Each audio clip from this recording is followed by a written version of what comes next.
তিলোত্তমায় এখন খুদেদের উৎসব। নন্দন চত্বরে জমে উঠেছে চিলড্রেন্স ফিল্ম ফেস্টিভ্যাল 2026। আর এই উৎসবের অন্যতম প্রধান আকর্ষণ হয়ে উঠল রোমাঞ্চকর অ্যাডভেঞ্চারের ছবি বিজয়নগরের হিরে। দেখুন, কচি কাজাদের কলতানে মুখরিত নন্দন। শুরু হয়েছে চিলড্রেন্স ফিল্ম ফেস্টিভ্যাল 2026। দেশ বিদেশের নানা ছবির ভিড়ে নজর কাড়ল বিজয়নগরের হিরে।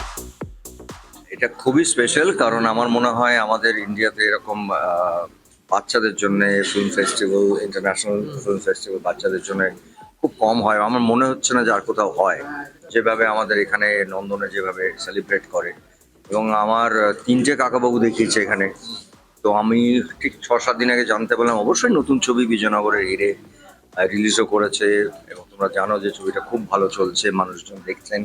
কিন্তু আমার মনে হয়েছিল যে এটা একটা ইমোশন, কারণ আমার 3টে দেখিয়েছি যখন, একটার সময় যদি বাচ্চারা দেখে খুব ভালো লাগবে। অ্যান্ড আমি তখনই ওদের বলেছিলাম যারা অর্গানাইজ করছেন তাদেরকে, যে আমি চাই যে আমাদের বিজয়নগরে এটা দেখানো হোক, বাচ্চাদের কাছে আমরা একটু আসবো। কারণ দেখো এই ছবিটা না বাচ্চাদের কাছে আসা বা প্রমোশনের বাইরেও একটা কোথাও আমাদের ইমোশন কাজ করে কাকাদের। তো সেইভাবে এসছে, এবং তোমরা নিজেরাই দেখলে যে বাচ্চারা কত উৎসাহিত হয়েছে।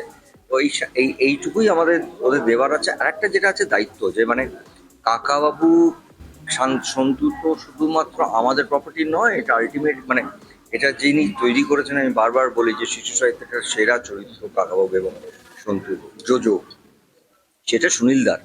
তো আমার নিজের ব্যক্তিগত জায়গা থেকে ওই মানুষটার প্রচুর উপন্যাস আমরা পড়েছি, প্লাস আমার জীবনের ওয়ান অফ মাই ফাইনেস্ট কাজ লোকে বলেন, আমি বলি না, কিন্তু মনের মানুষ মানে যেখানে আমি লালন করেছি, সেইটাও তো সুনীলদারই লেখা।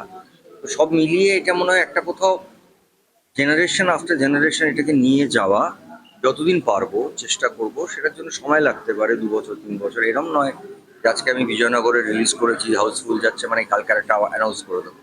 আমি ওইভাবে সিনেমা করি না।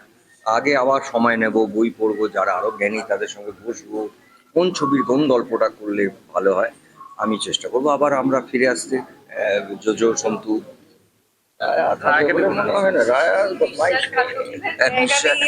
বিশ্বাসঘাতকদের জায়গা নেই। হ্যাঁ, তো আমি খুব খুশি হয়েছি আজকে এখানে এসেছি। কি বলবো, খুব ভালো লাগছে। প্রথমত ভীষণ শুভ দিনে মুক্তি পেয়েছে আমাদের ছবি, সরস্বতী পুজোর দিন মুক্তি পেয়েছে এবং দর্শকের এত ভালোবাসা পাচ্ছি। ইনফ্যাক্ট একটা কাকাবাবুর এই ফ্র্যাঞ্চাইজে এটা 4র্থ ফিল্ম, মানে একটা ফ্র্যাঞ্চাইজ কত ভালো করলে তার ফিরে ফিরে এতগুলো সিনেমা হয়, সেটার জন্য ডেফিনেটলি বুম্বা আঙ্কেলকেই আমি কুর্নিশ জানাবো, এবং আমাদের প্রোডাকশন হাউস এনআইডিয়াস এবং এসবিএফকেও আমার তরফ থেকে অনেক অনেক ধন্যবাদ। আপনাদেরকে এইটুকুই বলবো যে ছবি বড়রা তো দেখবেনই, কিন্তু খুব ভালোবাসার সঙ্গে বাচ্চাদের জন্য ছবিটা বানানো, তাই বাচ্চাদের নিয়ে যাবেন, বাচ্চাদের বন্ধুদের নিয়ে যাবেন, আর আমাদেরকে অনেক অনেক ভালোবাসা দেবেন। Thank you. হ্যাঁ হ্যাঁ হ্যাঁ, বাচ্চারা খুব এক্সাইটেড, খুব মজা লাগছিল। আমারও ওরকম বয়স ছিল যখন আমি প্রথম মিশর রহস্য দেখি। তো খুবই মজার একটা এক্সপিরিয়েন্স। আর এই চিলড্রেন্স ফিল্ম ফেস্টিভ্যাল নন্দনে এটা 12 বছর হলো হচ্ছে, সেখানে কাকাবাবু দেখানো, এবং প্রযোজকরা যে সিদ্ধান্ত নিয়েছেন যে একটা শো চলাকালীন এই সিনেমা যখন হলে চলছে সেই সময় একটা ফিল্ম ফেস্টিভ্যালে দেখাচ্ছে বাচ্চাদের, সেটা একটা দারুণ উদ্যোগ। সেটার জন্য খুব আনন্দ পাচ্ছি।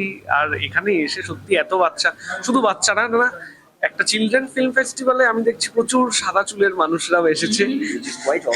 মানে বাচ্চারা আসলে দাদু দিদা আসবে, সেটা হলে হলেও দেখা যাচ্ছে। হ্যাঁ হ্যাঁ, সেইটা খুব আনন্দ লাগছে যে সব বয়সী মানুষদের কাছে আমরা পৌঁছে যেতে পারছি। ট্রু সেন্সে আর্ট থেকে আসি। অনুষ্কা জোয়ারদারের রিপোর্ট, KTV বাংলা।